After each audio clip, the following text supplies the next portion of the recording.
Hi, Dordor. How are you, Dordor? How are you? Are you okay? Hmm? Hmm. Are you okay, baby? Hey. Hmm. Hmm. Hmm. So cute, cute, cute, cute, cute.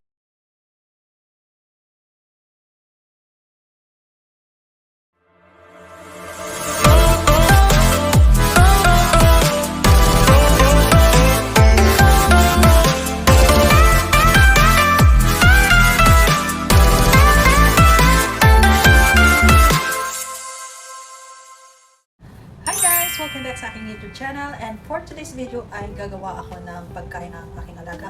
Magluluto ako ng pagkain niya, at ito ay fresh. Ito lang ay minced beef. Ayan, minced beef.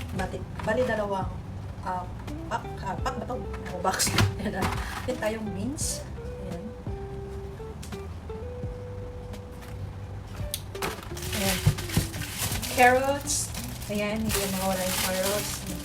Sweet potatoes. Sorry guys, sweet potatoes.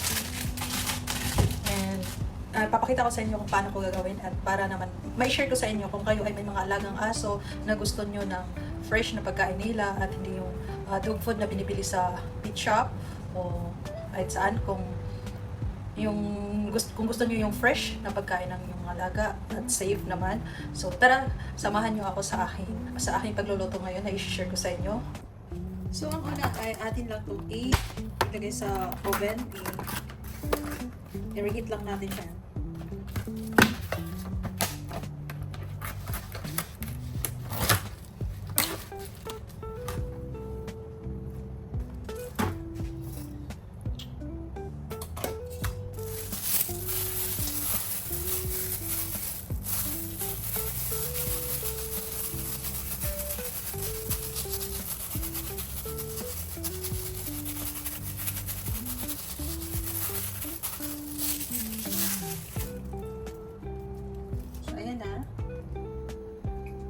Open na muna ang oven. Heating times, heat lang natin siya. So, 160 lang para hindi siya masyadong ma-overcook. Wait lang. So, open na muna natin. So, start. Hintayin ko lang pag na siya, nag-stop na. Ayan, luto na yan. So, balik naman tayo sa ating next na gagawin. At ayan, nahugasan ko na. Ito na ang next natin gagawin. I-chop lang natin siya ng maliliit. Balatan na muna natin. At ito na, nabalatan ko na ang carrots and sweet potato. Ayan. Ang ganda ng kulay nito. Purple na purple. So, let's start.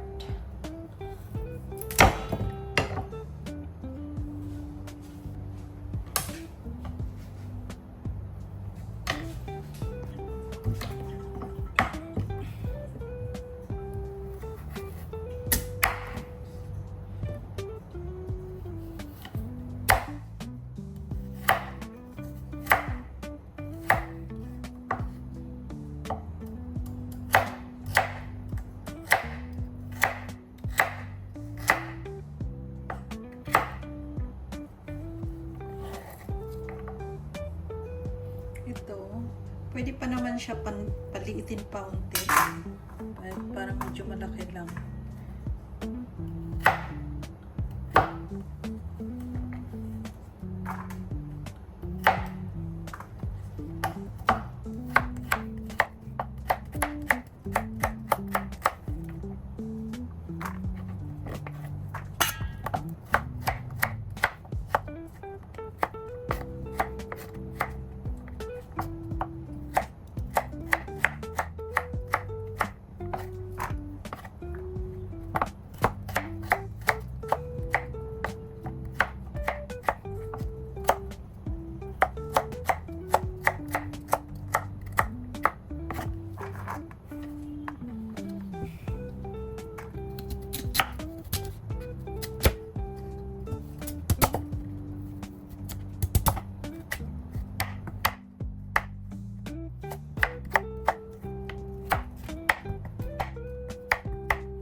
Ayan na guys, natapos na. Na-chop na natin ang maliliit. Ayan, nakaka-colorful. Ang ganda ng color ng purple.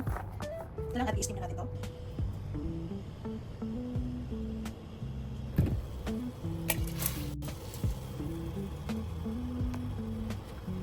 Steam lang natin 5 minutes. In 5 minutes, wag lang siyang i-overcook. Yung sakto lang siya, medyo crunchy. Tingnan na natin yung microwave kong beef. Ayan, naluto na guys. Medyo mainit na, dahan lang.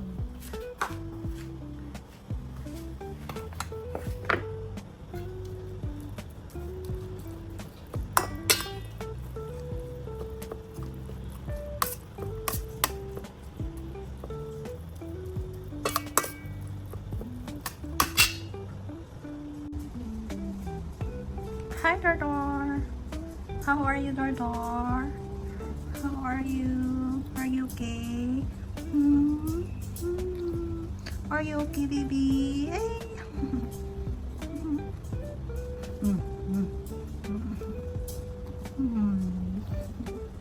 So cute. Next, i-check na natin. After 5 minutes. 5 minutes na. So, sakto na ba? Oh, okay na.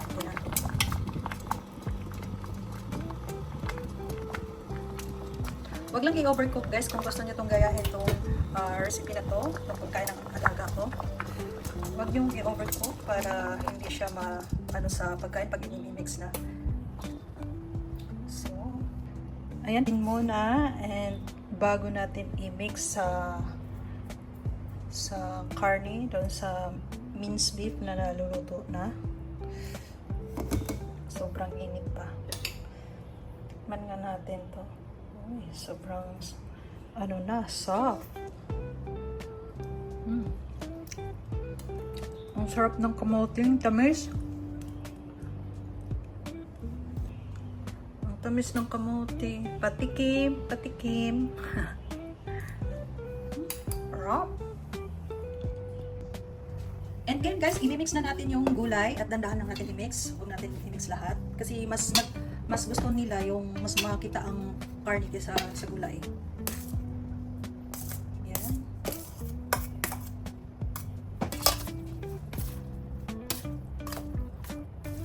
Itong ginawa ko guys, wala talagang asin, walang kahit ano, wala. Steam lang lahat to. And hindi siya pwedeng lagyan ng asin. Mantika or any seasoning or paminta, gano'n.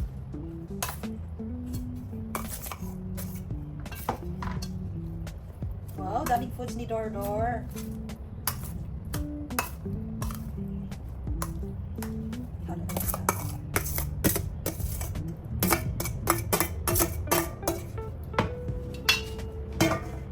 At mga ilang araw na rin to, ang pagkain niya.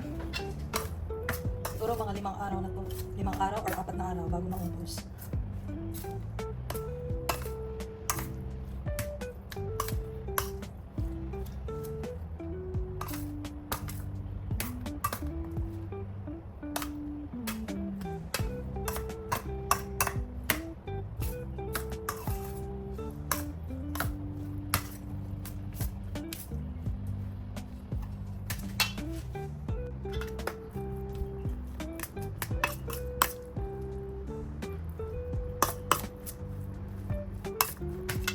So may natira pang sweet potato. Hindi ko inubos kasi nakita ko medyo marami na. Kung ayaw nyo palagi kayong nagluluto guys, pwede nyo naman magluto ng ganito. At ilagay nyo lang sa Tupperware nyo, sa mga lunch bags, at ilagay lang sa refrigerator nyo lang. At pag magpakain na kayo, lagyan nyo lang ng mainit na tubig o di kaya i-reheat nyo lang. Ayan, pag lang. And again guys, ay ready natin siyang kakainin. Ayan o, nag-aantay na. Are you hungry? Daughter's waiting. Okay, wait a moment.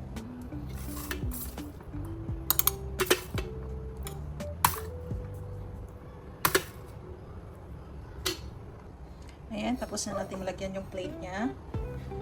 And next ay maglagay ako ng dalawang piraso ng sardinas.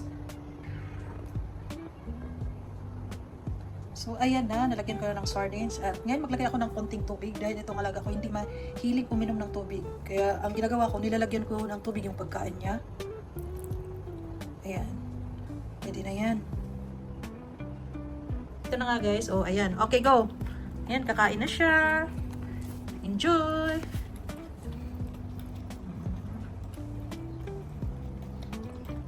Masarap ba, Dordor?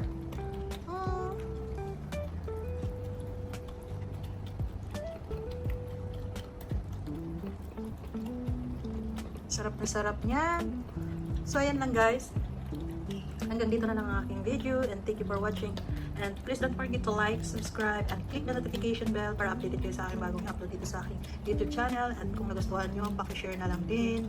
At ishare nyo sa mga friends nyo kung gusto nyo may tutorial na paano magluto ng pagkain ng aso. Kung gusto nyo mga ganitong fresh na lulutuin, hindi yung dog food.